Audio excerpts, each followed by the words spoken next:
All right. What's up, everyone?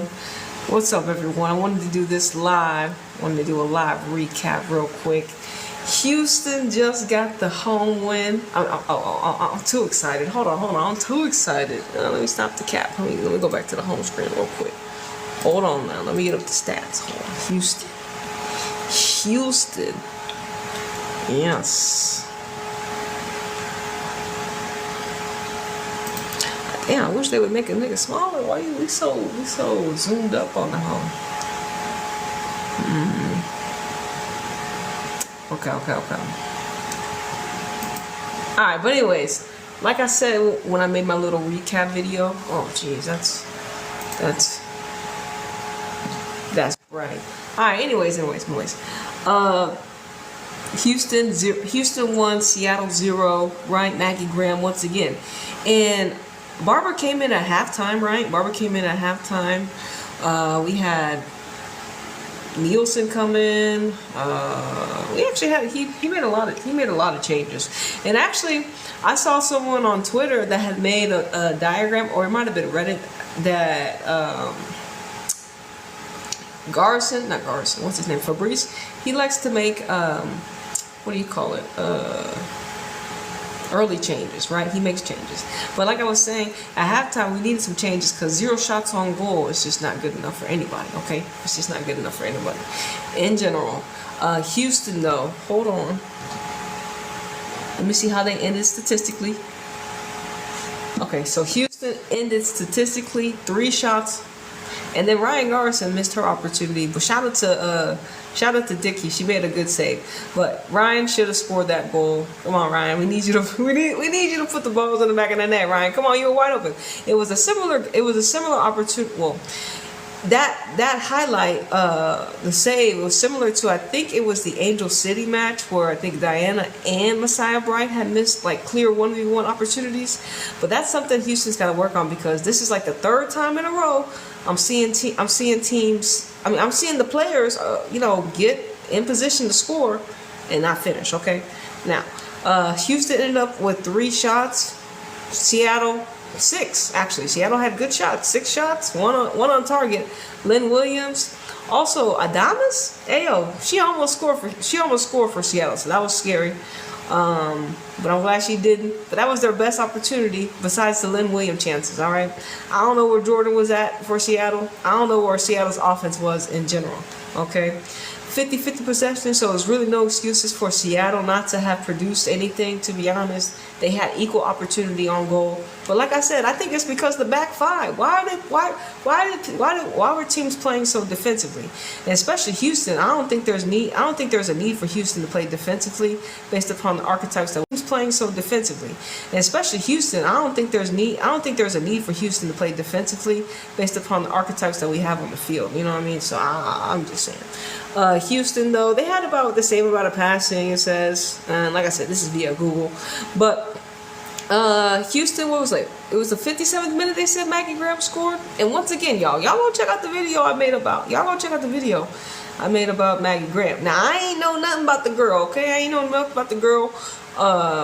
She's from Duke, right? But the one thing that I did find out about her was she was a part of the Mac Herman Trophy finalist group. So she was 1 out of 3 players out of the whole realm of college ballers. She was 1 of 3, okay? 1 of 3, and she didn't win. She lost to Jimmy. So let me just start there. She lost to Jimmy, all right? But she still was in the top 3, okay? So we got to give her flowers in that way. And then, like I said, the draft had already ended. No one could get drafted. So the fact that she decided to come to our team, aka Houston Dash, very grateful, okay? Very grateful. So she was Rookie of the Month because she had scored 2 goals, and she's like they say Google gives her a 5'9" stature. But here's the thing for me. Now she's coming off a season where she was one of the best, or is one of the best in her respective age group. Not in respective age groups, but just one of the best midfield players in the college game last year. So it's just like that's the energy she's coming into with Houston. And I was like, if we had a draft, Do y'all think Houston would have been able to get her? I'm not too sure. Maybe, maybe not. But like I said, she chose Houston, and you know, we made a video, whatever. She chose Houston, so I'm really happy that she's reaping the rewards of of the choice of choosing Houston as a destination. And you know, when Angela came to the team, she said in the press conference, she was like, you know, she wants Houston, which is the 4th biggest city, she wants Houston to become one of the biggest markets for the realms of women's football. And so, I mean, I love that for Houston. You know, I'm from Houston type shit, so that's great currency for the collective in general. But just for humanity, it doesn't even matter. But just in saying, when it comes to if I center myself and it comes to Houston, well, yeah, it's great for Houston, Texas. I can rep the H-Town, baby. But anyways, Houston, like, we need all we can get. Houston's only made the playoffs one time, so we need all the success, we need all the talent we can get, okay? In NWSL, which is only expanding because we got people like Jessica talking about she wants NWSL to be as big as the NFL type shit. So it's like, all right, look, we got Houston gonna have to be front runners because of the just because of how big they are. They have to be one of the front runners of being able to host certain archetypes of players. You know what I'm saying? Certain big energy players. Because Houston's big, you know, we need space. You know, spirits and bodies need space. You know what I'm saying? It just is what it is. So Houston is a big place where people can, you know, have freedom inside and move around, you know what I'm saying? So just in general, so it'll work out, and I understand where they're coming from when they talk about that in that way. But yeah, but back to the match though. Ryan Garrison, Yasmin Ryan. Every time we see her, like I said, this was another game for Yasmin Ryan to continue to show more of her quality, and I'm just like, Ryan, like you're so good, like you're so good. She had her first step is good. She flows with the game nicely. But like I said, me personally, I'm mad that he's not I'm mad that he's not giving Barbara starting minutes, and because I feel like we could have Barbara in the game, maybe the front 3, move Maggie Graham to the midfield, bench Calaprico, and you know, or Ryan Garrison. She could be the actual wing. It doesn't matter. I just feel like we need Barbara in the match. All right, that's just me. She's a creative player, and that's just me personally, because I'm selfish, and this is how I want Houston to play, right? And he wants to bring the Venezuelan off the bench, but I'm just like, how much Barbara did for us last year, she deserves her starting minutes. But this is what happens when you have instability in the head coach. Niggas that performed last year don't get the same shine this year because the new ninja's in town. You know what I'm saying? So it's like, you know, look. But she's still getting heavy minutes because she should be the first or the second player off the bench, just because of the energy that she brings to the game. You know what I'm saying? So that's just how I be feeling. But who else? He didn't really, I'm trying to figure out. Oh, hold on. Let me go back. Let me look at the lineup again one more time. Only 2 corners for Houston, 5 for Seattle. Seattle, what were y'all doing? Bro, Seattle playing Lynn Williams and Jordan Hutema up top. Bro, look, their best player was Adama. She need to be starting. Stop the cap. She was like, she came in and she scared me. I didn't even know. But hey, and once again, shout out to Abby Smith. Abby Smith got her first start, and oh yeah, let me give Abby Smith her flowers, because she had to make that big save right at the end, touched over the bar, and then I don't know if she was gonna save a diamond shot, but goddamn, you got the fucking someone's alarm going off right now. But anyways, all right, that hoe went off.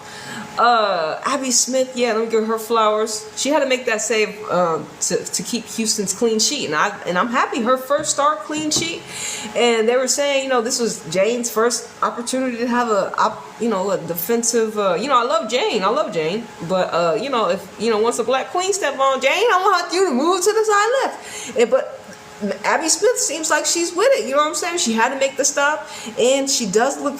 Like I said, this whole game in general, both teams played the ball on the ground. No one was getting fouled too recklessly. You know what I'm saying? Everyone was smooth with it. Everyone was for me, everyone was gliding. And that's what I like about the game. I don't like games that are so stop starting, and I imagine most people don't like games like that because it doesn't flow, you know what I mean? So that's just me.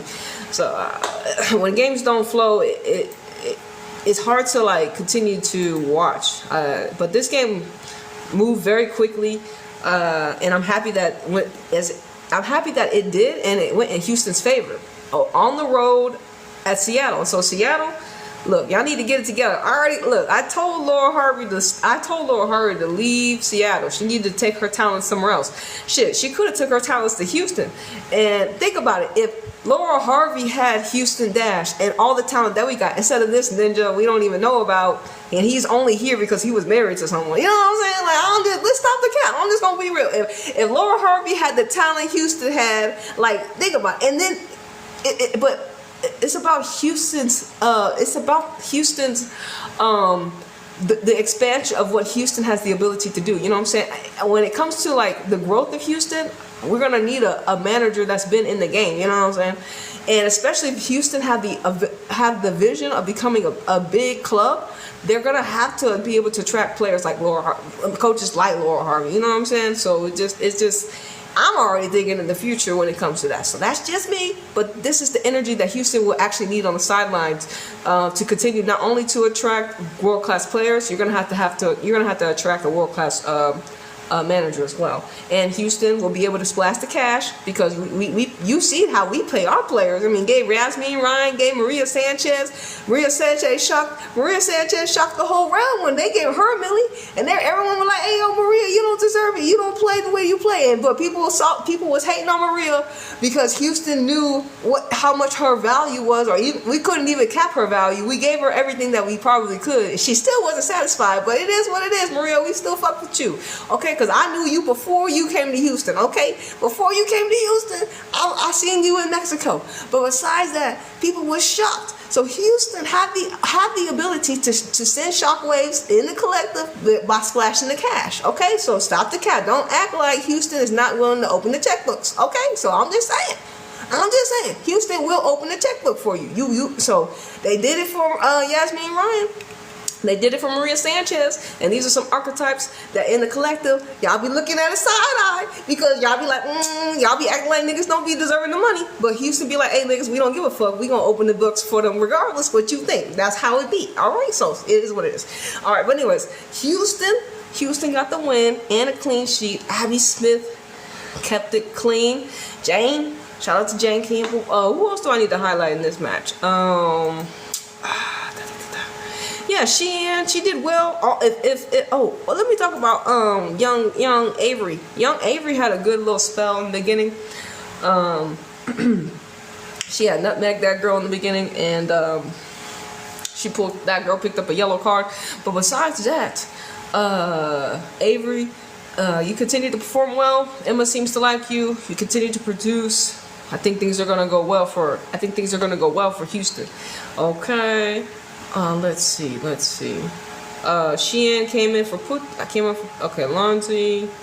Yeah. Adamas, when did she come into the match? Let me see. Adamas came in at the 71st minute. Yeah, she's gonna have to start more in general. Let me see. Who do Houston play next time? Let's see, Houston. Who y'all play next? Shout out to Maggie Graham. Maggie Graham's third goal of the season, and it was Garson's third assist as well, so shout out to her. And I think Houston, like I said, we have a lot of I feel like, of course, with the addition of, I think they said like six players that have shown signs of, or that have just shown consistent playing time in the NWSL. These are players that are well seasoned. They may not be the best, but they're well seasoned, okay? And then with the combination of our youth talent that we have, because Houston don't have older talent, quote unquote. Like, you know what I'm saying? When I think about who are our oldest players, you know what I'm saying? So we don't really have older talent, you know what I'm saying? Like, we don't. So Houston had the next gen youth talent and a mixture of, seasoned players. So this is what Houston's looking at, okay? So this is how Houston's operating. We don't have older players that are quote unquote world class. We have consistent playing okay players, and then we have our youth that's coming up. All right, so let me see who Houston play next. Let me see. man, that. All right, so great. So, funny thing. So Houston gets to take on Portland on the May 16th, and then don't forget Portland play Tigres in the CONCACAF Champions Cup, and so Houston, do us a favor, smack Portland around 3 or 4 times, and then Tigres are gonna follow up them with the alley-oop. You know what I'm saying? So, hey, look, Portland. I don't know what y'all doing. How Portland looking? Portland looking okay? What's going on with Portland? I don't even know. Like, how y'all feeling over there? What stats? Oh, okay. So Portland, y'all not doing that bad. I mean, y'all got like, okay, y'all tied with Seattle. It's Seattle. Stop the cap though. Come on. Stop the cap. So I just looked on Seattle, Portland.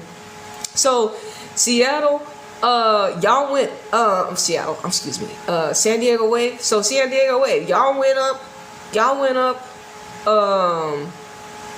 in the 6th minute, and then y'all lost the player right before halftime with a red card.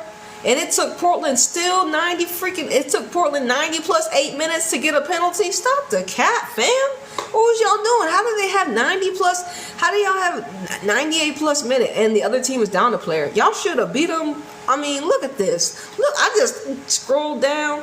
21 shots for Portland. 4 on target, 5 for Seattle because they went down a player. Really? Man, Portland, y'all gonna get like Houston. Look, Portland. Who did y'all even put out here? Let me look at y'all lineup. Let me y'all take care. Tigers beat y'all. Let me see. All right, so this is okay. So Portland got Turner, Riley Turner, Castellanos, Olivia, Jesse Fleming. I mean, I think Tigers can beat that. I'm just saying. I don't see no Sophia Wilson up there, fam. I'm just saying, I think Tigers can beat that. But overall, in general, Houston got the dub and the clean sheet on Mother's Day in the holiday, or hopefully you celebrate your, whatever. But anyways, and also, yo, if y'all stay tuned till, did y'all watch the rest of the game? Not the rest of the game. Did y'all tune in to hear Maggie speak? Because I still happen to have it on, and yeah, the girl's a natural. Look, these young players already know how to get down on the camera. Okay, Maggie's very well, first of all, she's intelligent based upon, I think we were looking up her school background. She was like A honor roll something, so she's a Cancer too, so she's super intuitive. But yeah, she's a natural in front of the camera, and she said the right things. And shout out to Maggie, and she says that it's the collective around her. She's super happy, and similar to what I think that boy Watts was saying about Yasmin Ryan has said about how welcoming Houston is. And overall the staff in the locker room. And it's a damn shame that we haven't had someone that's willing to stick it out with us over here at Houston. Like I said, I've been a Houston supporter ever since the inauguration. You know what I'm saying? So I'm a ride or die. I can't help that I was born in Houston either, and Houston was the first expansion team. So yeah, I've been ride or die with Houston, and I'm a true supporter of the team. First of all, when you see your team lose consistently, and then when we finally get some talent, and you see Houston's their presentation has changed. It's a lot more, I would say, like I said, it's a lot more consistent. It looks like, we got pre-game, we got post-game conferences now after the matches at home. So I really like that, just to hear. And it's only going to get bigger as the game continues to grow. More people, especially if Houston continue to get better and attract more talent, people are going to want to hear from the players that we have on the team. And so I'm super grateful that we're changing the narrative in Houston, because it's been tough last season at the bottom of the table. Ain't nobody want to talk about the dash. Most of our matches are behind the scenes, so I'm actually happy about that. It's like less eyes on us is better, so the ones that really rock out with Houston, they know where to find them. And all the other teams that are just for clout, whatever else, propaganda, all that bullshit, what I'm saying, best of luck to y'all ninjas. challenges. Anyways, though, that's all I gotta say about Houston Dash and Houston Dash. And who did they play? Oh, that's right, Seattle Reign. Yeah, Houston got the dub and got a clean sheet, so I can't be happier. Get to play Portland. I feel Portland is a winnable match. I mean, Houston. Come on now. You know what I'm saying? All right, y'all. It's your girl, Anita, flying high. And I'm going to see you on the next one. All right? Deuces.